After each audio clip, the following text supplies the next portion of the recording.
famine, by the mid-1970s, the Somali Democratic Republic seemed close to conquering them all. Under its authoritarian president, Siad Barre, the country appeared to have wealth, progressive infrastructure, adequate food, and a high standard of education and medication. Strategically situated on the Horn of Africa, it was being wooed by the Soviet Union, China, and the USA. The enterprising Somali population, a beautiful race descended from Arabs and North Africans, were quick to turn this aid into progress, for although mostly nomadic, they were good at business and adapting to new ways. In the late 19th century, the capital, Mogadishu, its name meaning seat of the Shah in ancient Persian, was being considered by the colonial powers. They all had designs on this region, commanding the southern approaches to the Suez Canal and important sea routes along the east coast of Africa. It was an easy takeover, for the Somali elders were happy to recommend being under the protection of any nation offering friendship, a characteristic which would one day prove a destructive cocktail.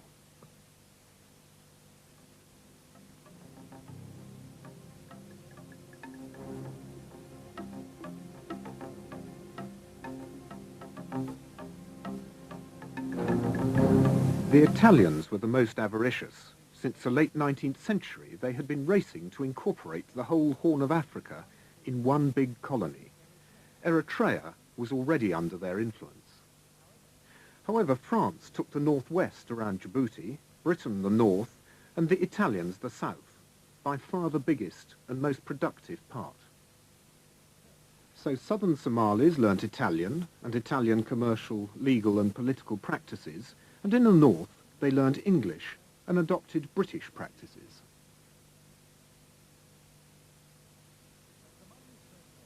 A Somali's first loyalty is to his sub-clan, then his clan, the basis of Somali culture, and these allegiances run deep. Minor disputes, once settled with clubs and spears, would assume horrific proportions with the introduction of modern automatic weapons. To the west, the nominally Christian Ethiopian Empire also had its eyes on Somaliland. They took over the Ogaden and Haud regions, which the Somalis considered their own. The dispute over these regions angered and intimidated future President Siad Barre. It would ultimately destroy Somalia.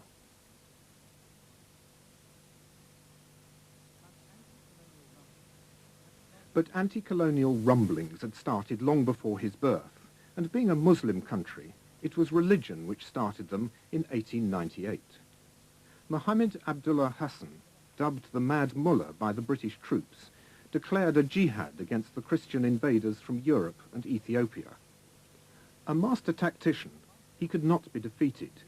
He died in the influenza epidemic of 1920, shortly after British bombers destroyed his fort at Telle. The dream of a united Somalia temporarily died with him. With Somali resistance broken, the Italians developed plantations around the only two areas where there are permanent rivers, the valleys of the Shabelle and the Juba. Vast quantities of bananas, sugar and cotton were soon being exported to Italy under preferential financial deals.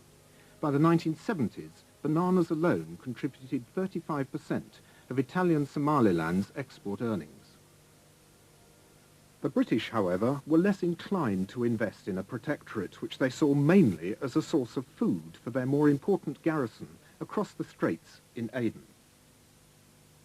In August 1940, the Italians captured British Somaliland, but 7 months later, Commonwealth forces retook the territory, gaining Italian Somaliland, the Haud, and the Ogaden in the process. Most of the nation was now united, even if under the British. A regenerated mood of national awareness was soon disappointed. Once again, the Ogaden was the cause. Ernest Bevin, the British Labour Foreign Secretary, wanted Somalia to remain united, under the British, of course. Emperor Haile Selassie, not unsurprisingly, demanded in 1949 that the area be returned to Ethiopia. The US, wanting a base in Eritrea, agreed. The UK gave the region back, and the UN ruled that Italian Somaliland be placed under a UN trusteeship for 10 more years, administered by Italy. Somalia was once again divided. The UN were to play another indeterminate role in Somalia over 40 years later. In 1960, the two colonies became independent, and on the 1st of July that year, united to become the Republic of Somalia. At last, there was a prospect of a united, prosperous country, run by the Somalis themselves. But many Somalis had divided loyalties between clans, generations, and colonial influences. The armies marched differently, the legal and commercial procedures differed. And what would the official language be? Not Somali, there was no alphabet. English, Arabic, or Italian? Adan Abdul Osman and his Prime Minister, Abdul Rashid Ali Sharmake, began to lay the framework for what will become a successful democracy. It worked. Why it worked is because people felt that the politicians can be changed through a multi-party system. So in fact the people, or I should say not the people who matter in the towns, who know what politics is, felt that through these political parties they can change any leader they want. Meanwhile, a little-known army commander named Mohammed Siad Barre was becoming influential. Siad Barre, I think, with all certainty I can say, felt that he was the reincarnation of Muhammad Abdullah Hassan. Absolute reincarnation. More elections took place in 1968, won by Sharmake, an almost unique instance of a constitutional change of power in post-colonial Africa. It could not last. In 1969, President Sharmake went on a mercy mission to the northeast. He never returned. When a head of state is assassinated, it is very rare that there is not a political motive or a political explanation, but it may be well below the surface. It may be obscured because of the interests of the parties or the importance of the parties concerned. It's easy to believe the current story that a demented soldier made a decision unrelated to political reality for personal or local reasons. But of course, we live in a period now when archives are being opened, and there is little doubt in my mind that the opening, for example, of the KGB archives will reveal a greater depth to these issues and may throw some light in what historians have suspected was an implication, an involvement in Siad Barre's coup d'etat. It has been mentioned as a possibility by several writers, but no one else to date has produced the hard evidence. That may now be possible.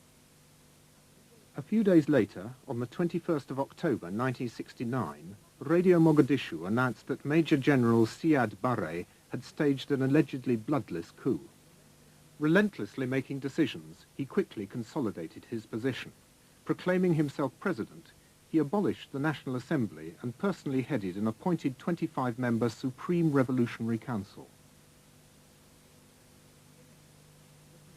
Initially, the people supported him. Born in the Ogaden, he was an anti-colonialist. Many who hadn't supported the coup were detained, including then-Colonel Mohammed Farah Aidid, who had always distrusted Barre. An affiliation. It was a refreshing break with tradition, but it would not last.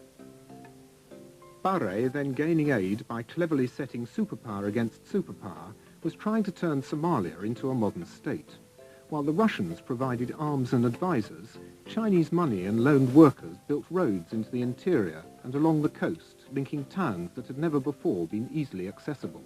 His scientific socialism was not dogmatic and instilled a feeling of optimism.